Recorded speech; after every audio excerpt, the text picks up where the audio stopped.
오늘 이 저녁에도 주님께서 큰 은혜 주실 줄 믿습니다. 우리 앞뒤 좌우에 계신 분들과 이렇게 한번 인사했으면 좋겠습니다. 우리는 하나님의 자녀입니다.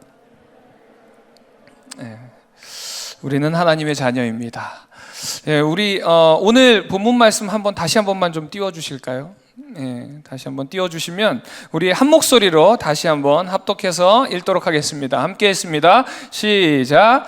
너희가 다 믿음으로 말미암아 그리스도 예수 안에서 하나님의 아들이 되었으니 누구든지 그리스도와 합하기 위하여 세례를 받은 자는 그리스도로 옷 입었느니라. 아멘. 다시 한 번만 더 읽도록 하겠습니다. 시작. 너희가 다 믿음으로 말미암아 그리스도 예수 안에서 하나님의 아들이 되었으니 누구든지 그리스도와 합하기 위하여 세례를 받은 자는 그리스도로 옷 입었느니라. 아멘. 이 말씀을 외우시기 바랍니다.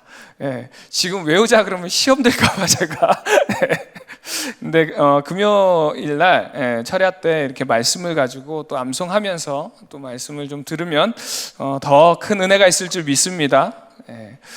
우리가 사막에 가면요, 사막을 탈출할 수 있는 방법이 있다고 합니다. 여러 가지 방법이 있는데 그 탈출하기 위해서 꼭 필요한 도구가 하나 있습니다. 그것이 무엇이냐면 바로 나침반이라고 합니다. 왜냐하면은 어디로 가야 바른 방향인지를 가늠하려면 나침반이 꼭 있어야 가능하더라는 거죠. 그래서 나아가는 방법, 사막에서 어떻게 생존하는지도 중요하지만 정말 중요한 거는 방향 설정을 어디로 하느냐를 통해서 아무리 좋은 방법이 있어도 바르지 못한 방향으로 가면 사막에서 탈출할 수 없다는 것입니다. 우리가 그리스도인이라고 말하면요, 정말 많은 표현들이 있지만 가장 정확한 표현은 변화됨이라는 표현을 쓸 수 있을 것 같습니다. 그런데 이 변화됨이 무엇에 대한 변화인가? 세상을 주인으로 살아가던 내가 이제는 예수 그리스도를 만남으로 인해서 우리의 방향이 예수 그리스도로 바뀌었다라는 것입니다. 이렇게 변화되었다라는 거죠. 이제는 세상을 향해 나아가는 것이 아니라요, 예수 그리스도를 향해서 나아갑니다. 이 고백이 내가 그리스도인입니다 라고 하는 고백입니다. 그렇기 때문에 빨리 가고 천천히 가는 것은요, 그 다음 문제예요. 첫 번째는요, 바른 방향 설정을 해야 된다는 것입니다. 존 스토트 목사님께서 제자도라는 책에 보면은 거기서 바울의 이제 3번의 전도 여행에 대해서 이야기를 하십니다. 바울이 3번의 전도 여행을 통해서 많은 교회를 세우는 사역을 했고 또 복음의 출발지의 역할들을 출발지를 세워나가는 역할을 했다는 거죠. 근데 바울이 그곳에 가서 했던 사역들을 보면요, 다른 것이 아니라 다 제자화를 시켰다라고 이야기를 합니다. 정말 한 사람이요, 그 한 공동체에서 하나님의 자녀의 모습으로 살아갈 수 있도록, 그것이 무엇이냐면 예수님의 제자로 살아가도록 바울이 그곳에 가서 복음을 증거하고 그 사람들에게 예수님의 제자가 되도록 제자화시키는 사역들을 감당했더라는 거죠. 많은 제자 훈련들이 있습니다. 제자 훈련을 많은 분들이 또 프로그램으로 많이 생각을 합니다. 그래서 달라스 윌라드 교수님께서는 한 책에서 뭐라고 이야기하셨냐면 이 제자 훈련이 진정한 제자화를 막고 있다라고 이야기했습니다. 왜냐하면요, 모든 그리스도인들은 예수님의 제자가 되어야 됩니다. 아멘이십니까? 내가 그리스도인입니다 라고 하는 거는 우리는 이제 예수님의 제자입니다 라는 고백인 거예요. 그런데 그 제자가 제자 훈련으로 끝나나요? 안 끝납니다. 프로그램으로 되는 것이 아니라 그리스도인의 삶 자체가 제자 훈련이에요. 그런데 어느 순간 저도 하고 있지만 제자 훈련이 자꾸 프로그램화 시키더라는 거죠. 제자 훈련 졸업했다고 해가지고 제자 훈련이 끝나는 것이 아니라 우리의 삶 전체가 제자 훈련의 과정 속에 있더라는 거예요. 그래서 사실 내가 그리스도인입니다 라고 하는 이 고백이 나는 예수님의 제자입니다, 이 고백입니다. 우리 옆에 있는 분들에게 이렇게 한번 고백했으면 좋겠습니다. 나는 예수님의 제자입니다. 우리는 다 예수님의 제자입니다. 그래서 바울이 이제 가서 제자화를 할 때요, 가장 먼저 했던 것이 무엇이냐면 방향입니다. 어디를 향해서 가야 되는지, 왜 바울이 수많은 교회를 세우고요 다른 지역으로 옮겨갔습니다. 그리고 나서 그 다음에 다시 그 교회에 많은 편지들을 보냈었죠. 그것이 우리가 보고 있는 신약 성경의 대부분입니다. 그런데 이 편지들을 보면요, 혼내기도 하고 권면하기도 하고 격려하기도 했습니다. 그런데 이 내용들이 다 무엇이냐면 방향 설정을 이야기하더라는 거죠. 오늘 본문에 나와 있는 이 갈라디아 성도들에게 보낸 이 편지도 마찬가지입니다. 갈라디아 성도들이 바울을 통해서 복음을 받아들였지만 그 다음에 향하는 방향이요, 잘못된 방향으로 가고 있더라는 거예요. 바울이 그것을 깨닫고 이제 이 편지를 통해서 수정하는 작업을 합니다. 행함이 더 중요하다라고 생각했던 이 갈라디아 성도들에게, 그곳으로 달려가고 있는 이 갈라디아 성도들에게 지금 너희들의 방향이 틀렸다라는 거예요. 수정해야 될 것이 있더라는 거죠. 이것을 이야기하는 것이 갈라디아서의 말씀입니다. 그래서 지난번 설교에서 이제 유대인들이 율법에 묶여 살고 있던 그 삶을 따라가려고 하는 그 갈라디아 성도들에게 권면하는 이야기를 함께 나누었습니다. 유대인들의 방향은요, 율법을 향해서 달려가고 있었습니다. 그런 그들에게 바울은 율법을 향하는 방향이 아니라 이제 믿음을 향해서 가야 된다라고 이야기하면서 아브라함을 예로 들었습니다. 유대인들에게 너희의 조상인 지금 아브라함을 한번 봐봐라. 아브라함 역시도 믿음으로 하나님께서 그 아브라함을 의로 정하지 않았느냐. 그러니까 하나님의 구원 사역의 시작은 다른 것이 아니라 믿음으로 시작되었다는 거죠. 그렇다면 우리는 이런 질문을 할 수 있습니다. 그러면요, 하나님께서 왜 이스라엘 백성들에게 율법을 주셨나요? 율법의 기능은요, 죄를 죄로 보게 하는 기능이 있습니다. 그래서 하나님께서 이스라엘 백성들에게 율법을 준 이유는 죄를 죄로 보도록 하는 거예요. 저희 가족이 이제 여름에 쉴 때 가끔 가는 데가 있는데요, 강원도에 가면 장호항이라는 이렇게 바닷가가 있습니다. 거기 가면은 이제 몽돌로 돼 있어가지고 스노클링 같은 거를 하는 데로 굉장히 유명하긴 한데, 그쪽에 가보면 배가 하나 있거든요. 탈 수 있는 배가 있는데 그 배가 어떻게 생긴 배냐면요, 카누처럼 생겼는데 바닥이요 유리로 돼 있어요. 투명해가지고 그 배를 타면 바다 밑에가 그대로 다 보이는 거예요. 꼭 물에 들어가지 않아도 그 배를 타면 바닷속을 다 볼 수 있다는 거죠. 사실 율법이라는 것이요, 이런 것입니다. 율법을요, 우리의 심령에 딱 비치면요, 우리의 심령 안에 있던 죄가요 뚜렷해지는 거예요. 밖에서 볼 때는 물살도 있고요, 파도도 있고요, 여러 가지 장애물들 때문에 그 아래가 보이긴 보이는데 일렁일렁 하면서 보이는 거죠. 있는 거는 같은데 정확하게 뭐가 있는지 몰라요. 그런데 그 카누베를 타고 딱 가면요, 아, 저기에 수초가 있구나, 저기에 바위가 있구나, 저기에 모래가 있구나, 저기에 물고기가 있구나, 그게 다 보이는 거예요. 이것처럼 율법도 마찬가지입니다. 율법을 우리의 심령에 딱 갖다 대면요, 답이 나와요. 그 답이 뭐냐면 우리는 다 죄인입니다, 이거예요. 하나님께서 이스라엘 백성들에게 613개의 율법을 주셨습니다. 그 중에 그 613개를 10개로 줄이면 그게 뭐가 될까요? 10계명이 됩니다. 이 10계명만 여러분의 삶에 딱 들이대도요, 우리가 죄인이라는 것이 그대로 다 드러나요. 왜냐하면 우리가 10개도 제대로 못 지키거든요. 첫 번째 계명, 나 외에 다른 신을 내게 두지 말라. 하나님보다 우선이 되는 건 다 신이라는 거예요. 하나님 말고 우리의 마음에 두는 것은 다 죄악이라고 이야기합니다. 그것이 돈이 될 수도 있고요, 명예가 될 수도 있고요, 권력이 될 수도 있고요, 직장이 될 수도 있고요, 사람이 될 수도 있고, 자녀가 될 수도 있고, 가정이 될 수도 있고요, 내가 될 수도 있습니다. 우리의 삶 속에 하나님 대신해서 우리의 마음 가운데 두는 것들이 얼마나 많습니까? 거기서부터가 우리가 죄인이라는 고백을 할 수 있는 거예요. 두 번째, 우상을 만들지 말고 섬기지도 말라. 어떤 신을 섬기고 절해야만 그것이 섬기는 건가요? 하나님보다 우선되는 것을 우리는 섬기고 살아갑니다. 그것을 우선적으로 따라가려고 하는 본능들이 있어요. 물질이 우상되는 사람들이 너무나도 많습니다. 자신의 비전, 자신의 성공이 우상이 되는 사람들도 너무나도 많이 있더라는 거죠. 다른 계명 말하지 않아도 마찬가지입니다. 너무너무 많습니다. 그런데요, 이런 것들이 10개만 있는 것이 아니라 613개가 있더라는 거예요. 그러니까 이 613개를 다 비추면은 죄인이 아닌 사람이 아무도 없더라는 거예요. 율법은요, 우리의 교만한 이기심, 욕심, 나태함 이런 것들을 다, 죄악들을 다 드러내는 거예요.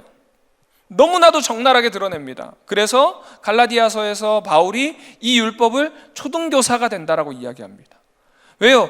이 율법을 통해서 이제 율법이 우리를 비추면 비출수록 우리가 깨닫는 건 뭔가요? 내가 죄인이라는 걸 깨달으면서 우리의 시선이 예수 그리스도를 향하게 된다는 거예요. 내 스스로 내 구원받을 자격이 없고 내가 너무너무 죄인이니까 내 이 죄성을 씻을 수 있는 분 예수 그리스도만 바라보게 된다는 거예요. 그러니까 율법이 비춰지면 비춰질수록 점점 우리의 시선은 계속 예수 그리스도를 바라봐야 할 줄로 믿습니다. 아멘이십니까? 그래야 되는데 이제 우리는 신약시대잖아요. 우리는 율법에 매일 필요가 없잖아요. 예수님이 오셨으니까 이제 율법 이야기 그만해도 되는 거 아닌가요? 그 질문에 대해서 마태복음 5장 17절에서 이렇게 말씀하고 있습니다. 예수님께서 내가 율법이나 선지자를 폐하러 온 줄로 생각하지 마라. 폐하러 온 것이 아니라 완전하게 하렴이라. 예수님은요, 율법을 없애러 오신 것이 아니라고 이야기합니다. 예수님을 통해서 이제 이 율법을 완성시키러 오셨대요. 그렇다면 예수님께서 완성시킨 그 율법의 완성체는 뭔가요? 다른 것이 아니라요, 하나님의 사랑입니다. 마태복음 22장에 보면은 율법사가요, 예수님께 율법 중에 어느 계명이 가장 큽니까? 이렇게 묻습니다. 그때에 예수님께서 22장 37절부터 40절까지 이렇게 말씀하십니다. 예수께서 이르시되 내 마음을 다하고 목숨을 다하고 뜻을 다하여 주 너의 하나님을 사랑하라 하셨으니 이는 크고 첫째 되는 계명이요 둘째도 그와 같으니 내 이웃을 내 자신과 같이 사랑하라 하셨으니 이 두 계명이 온 율법과 선지자의 강령이니라. 구약의 이스라엘 백성들과 함께 하고자 하는 이 마음, 하나님께서 613개의 법들을 알려주시면서 그 중심 가운데는 사랑이 있었다는 거예요. 지금 이 613개를요 10개로 줄이면 10계명이고요 2개로 줄이면 대계명입니다. 오늘 말씀이에요. 그 두 것이 무엇이냐면 첫 번째는 주 너의 하나님을 사랑하라. 그리고 그와 같이 내 이웃을 내 자신같이 사랑하라. 두 계명의 핵심은 사랑입니다. 하나님께서 율법을 주신 이유도 사랑이라는 거예요. 하나님께서는요 이스라엘 백성과 함께 하기 위해서, 함께 하려면, 완전한 선이신 하나님과 함께 하려면 이스라엘 백성들 역시도 선한 모습 속에 있어야 되더라는 거죠. 그러니까 어떻게 그 모습을 유지할 수 있는지 알려주신 것이 율법이에요. 그런데 우리가 너무 악하니까 이 선하게 할 수 있는 이 방법이 우리의 삶 가운데 비춰지면 비춰질수록 우리가 너무 악하더라는 거예요. 그래서 하나님께서 율법 중에서 우리의 이 죄를 발견했을 때 씻을 수 있는 법도 주셨어요. 속죄제를 통해서, 속건제를 통해서, 화목제를 통해서 너희들이 죄가 있을 때 하나님 앞으로 나와서 제사를 드리라는 거예요. 다시 그 죄를 씻을 수 있는 방법들을 하나님께서 알려주셨습니다. 정결할 수 있는 정결법도 알려주시고요, 그 하나님께서 얼마나 크고 놀라운 사랑을 주셨는지 절기들을 정하셨습니다. 유월절, 초막절, 매추절 이런 절기들을 정하셔서 하나님과 함께하는 그 선의 모습을 유지할 수 있는 방법들, 그리고 그 사랑을 계속 기억할 수 있는 방법들을 다 알려주신 것이 율법이에요. 그런데 이제 하나님께 이런 율법을 통해서 하나님의 사랑을 알고 하나님께로 나아가야 되는데 우리 인간들은요 무지해서 모릅니다. 하나님이 그 크고 넓은 사랑으로 우리와 함께 하시기 위해서 율법을 주셨는데 그 깊은 뜻을 깨닫지 못하고 뭐에만 집중하기 시작하냐면요, 하라고 하는 그 율법, 하지 말라고 하는 그 율법, 거기에만 집중하기 시작해요. 율법을 지키기엔 너무너무 급급한 거예요. 그래서 구약에 보면요 그 율법을 지키려고 하다가 무너지는 모습들이 있죠. 그래서 다시 이제 느헤미야 때에 그 성전을 재건하면서 하나님을 향하는 그 마음을 다시 회복하려고 합니다. 그마저도 이후에 또 무너집니다.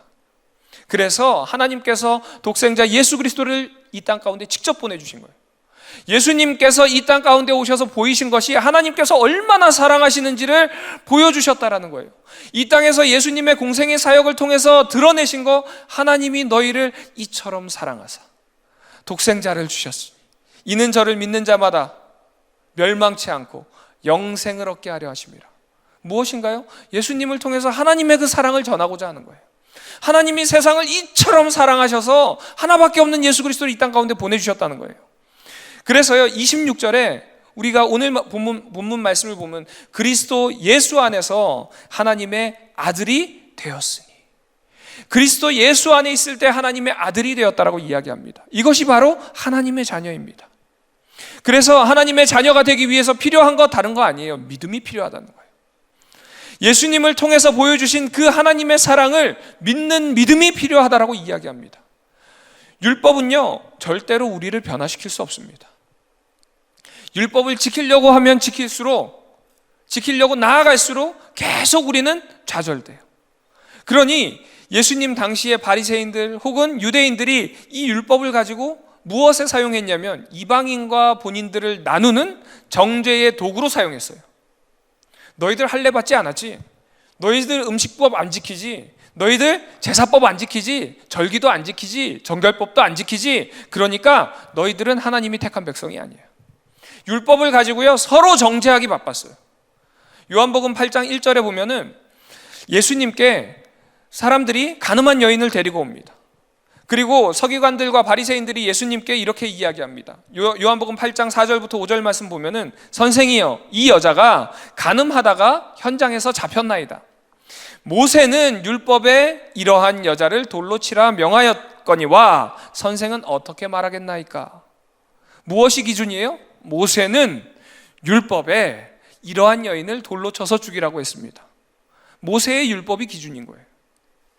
그러니까 지금 이 바리새인들과 서기관들은 율법의 기준에서 나는 의인이고 간음을 범한 이 여인은 죄인이더라는 거예요. 그때 예수님께서 뭐라고 말씀하시나요? 너희 중에 죄 없는 자가 먼저 돌로 치라. 그러자 돌을 한 명, 두 명 돌을 내려놓고 모두 사라집니다. 그때 예수님께서 뭐라고 말씀하십니까? 주위를 한번 둘러봐라. 누가 너를 지금 정죄하고 있니? 이 정죄의 잣대가 뭔가요? 율법이에요. 누가 너를 지금 율법으로 정죄하려고 하니?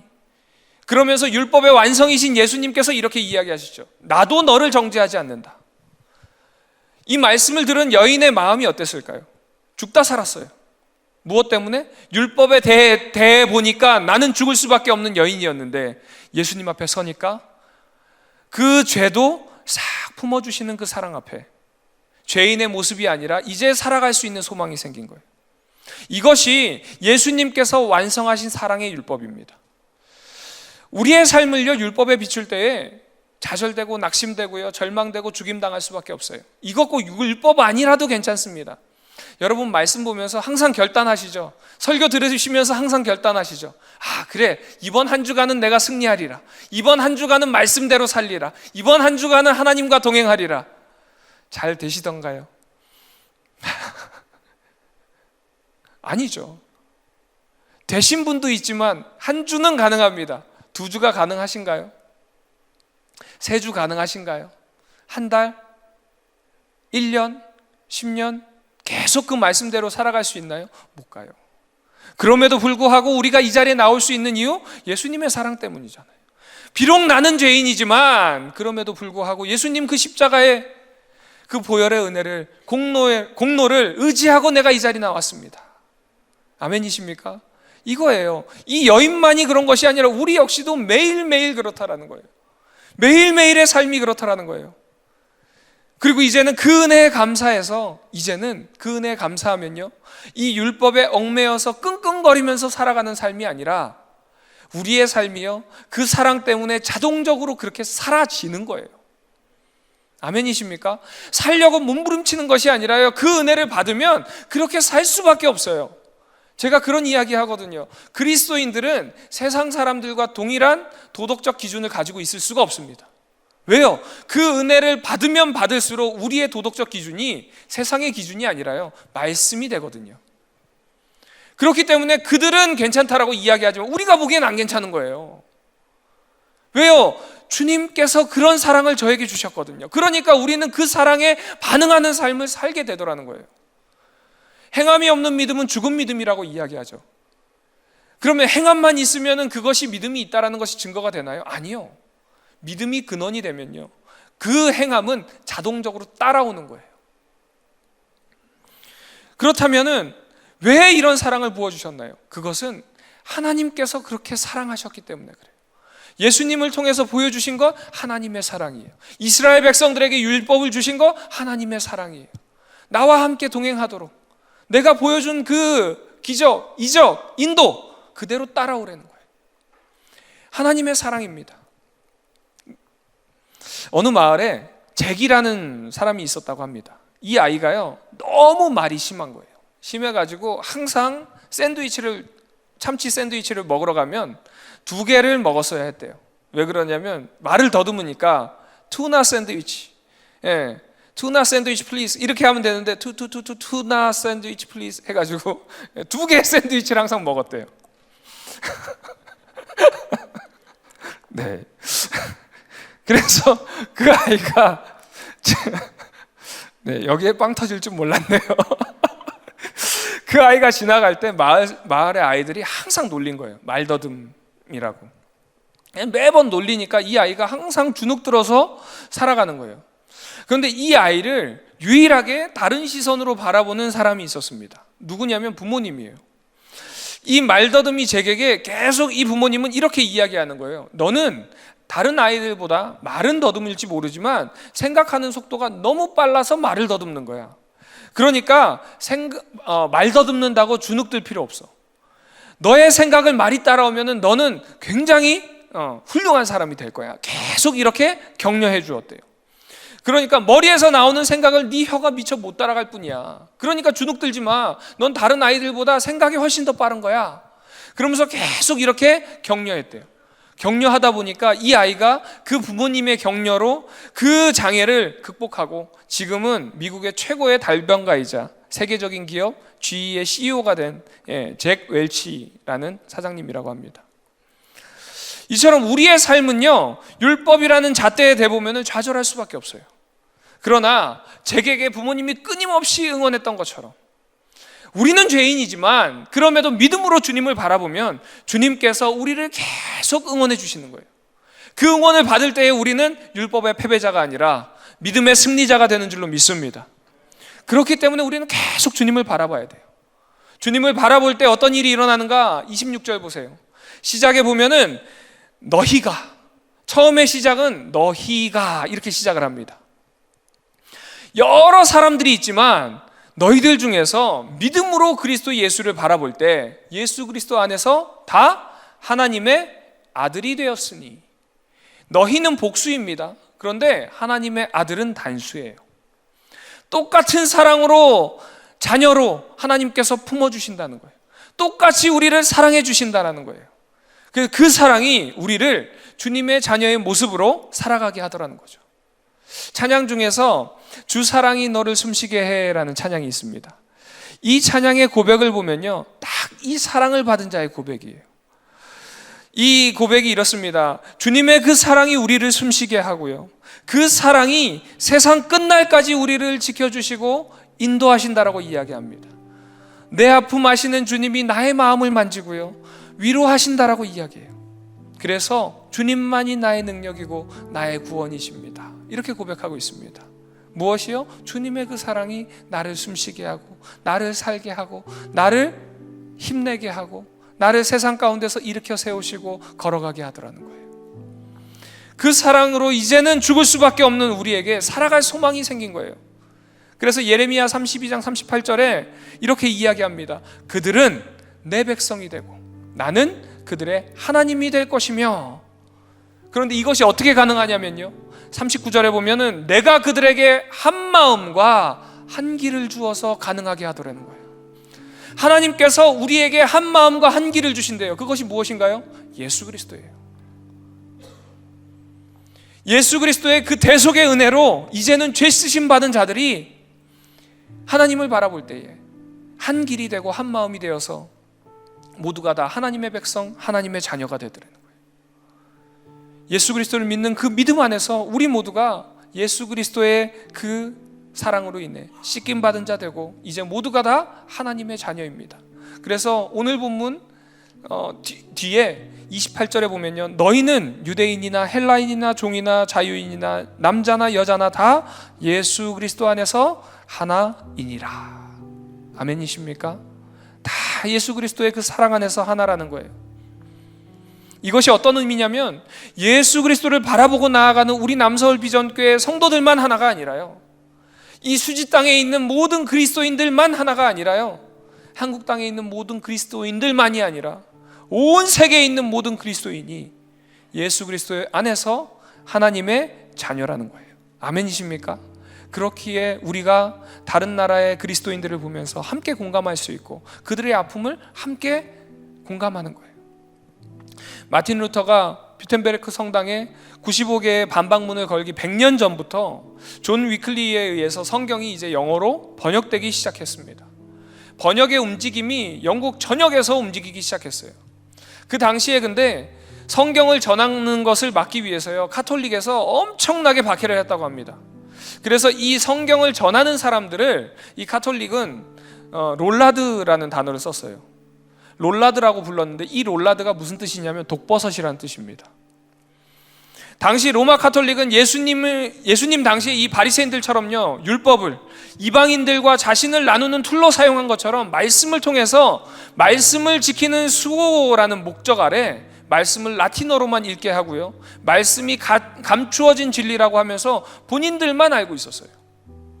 그런데 이 롤라드들이 그곳에 참 복음이 있는 것을 깨닫고요, 그 복음을 널리 증거하기 위해서 자꾸 번역을 하는 거예요. 그러니까 그것을 어떻게든 막으려고 하고 이 롤라드들은 목숨 걸고 이것을 전했습니다. 그래서 이 스토리가 뮤지컬로 나왔는데 그 뮤지컬이 더 북이라는 뮤지컬이에요. 근데 이 뮤지컬의 마지막 장면을 보면요, 성경을 읽음으로 인해서 이제 참 복음을 깨닫고 자신의 신앙을 지키기 위해서 화형당하는 마지막 씬이 있습니다. 그 화형당하는 씬에서 저뿐만이 아니라 그 자리에 있는 많은 관객들이 많이 울었습니다. 왜 울었을까요? 단순히 그들이 화형당하는 것이 슬퍼서 울었을까요? 그것이 아니라 예수 그리스도의 그 사랑 안에서 우리가 하나 되었기 때문에 공동체적인 믿음 때문에 슬픈 거예요. 공동체적인 믿음이 있기 때문에 그들의 죽음이 얼마나 값진지 알기 때문에 슬픈 거예요. 우리가 부활절 전에 성금요일 날 항상 예수님의 그 십자가의 영상을 봅니다. 왜 웁니까? 나를 위해서 죽으셨잖아요. 근데 나만을 위해서 죽었나요? 우리 옆에 계신 성모님을 위해서 죽은 거예요. 그 공동체적인 슬픔에 우리가 함께 동참하는 거예요. 이 롤라드의 희생이요, 우리의 구원의 참 진리를 깨닫게 해주신 그 감사의 눈물이기도 하고요, 지금의 우리의 모습을 바라보면서 그들은 그렇게 목숨 걸면서 이 말씀을 지키려고 수고했는데 우리에게는 이렇게 자유로운 말씀이 있음에도 불구하고 이렇게 사는 우리의 모습이 안타깝고 죄송스러워서 흘리는 눈물입니다. 오늘 이 기도에도 마찬가지예요. 얼마나 많은 분들이 수고하셨습니까? 자신의 시간을 쪼개가면서 수고합니다. 왜요? 우리가 그 주님의 사랑 안에서 하나 되었기 때문에 그래요. 하나 되었기 때문에 감사함으로 기꺼이 섬깁니다. 예수 그리스도의 그 사랑이 감사해서도 있지만요, 또 그리스도 안에서 우리가 하나이기 때문에 함께 헌신하고 성도님들과 함께 예배를 세워나가고 교회를 세워나가는 거예요. 이것이 우리의 노력으로 되는 것이 아닙니다. 우리는 할 수 없지만 우리 안에 예수 그리스도로 인해서 하나 될 때 가능하더라는 거예요. 우리가 때로는 가지고 있는 작은 지식 가지고 정죄할 때가 있습니다. 저도 짧게 성경을 공부했지만 성경을 보면 볼수록요, 결론은 하나예요. 사랑이에요. 중심이 바로 돼야 되고 그 중심 안에는 하나님의 사랑이 있습니다. 예수님께서 그것 때문에 오셨고요, 바울도 그것을 증거하려고 노력했고요, 예수님의 12제자들도 열방으로 나아가서 그것을 전했습니다. 성경을 보면 볼수록요, 사랑해야 되고요, 품어야 되고 안아줘야 됩니다. 여러분, 어디가 잘못되면요, 만약에 팔이 병들잖아요? 그럼 여러분 팔을 잘라버리나요? 아니죠. 모든 신경이 그 아픔에 집중됩니다. 왜요? 그 병 고치기 위해서 모든 신경들이 집중되는 것처럼 우리 안에 서로를 향한 아픔을 본다면 서로를 위해서 기도해 주시기 바랍니다. 함께 이겨낼 수 있도록 기도해 주시고 주님을 바라볼 때에 머리 대신 예수 그리스도 안에서 참 그리스도인의 공동체가 될 줄로 믿습니다. 이 시간 우리 함께 찬양하고 좀 기도했으면 좋겠습니다. 하나님께서 우리 남서울 비전교회 안에 사랑의 공동체를 허락해 주셨습니다. 그러기에 우리가 먼저 주님의 사랑 안에 하나 되기를 소망합니다. 주님께서 우리를 품으시고 사랑으로 덮으신 것처럼 어떤 상황과 관계 속에 있다 하더라도 다 용서하시고 서로를 이해하고 품고 덮어주는 우리 남서울 비전교회 사랑이 넘치는 공동체 되기를 주님의 이름으로 축원드립니다. 우리 그런 마음으로 함께 고백했으면 좋겠습니다.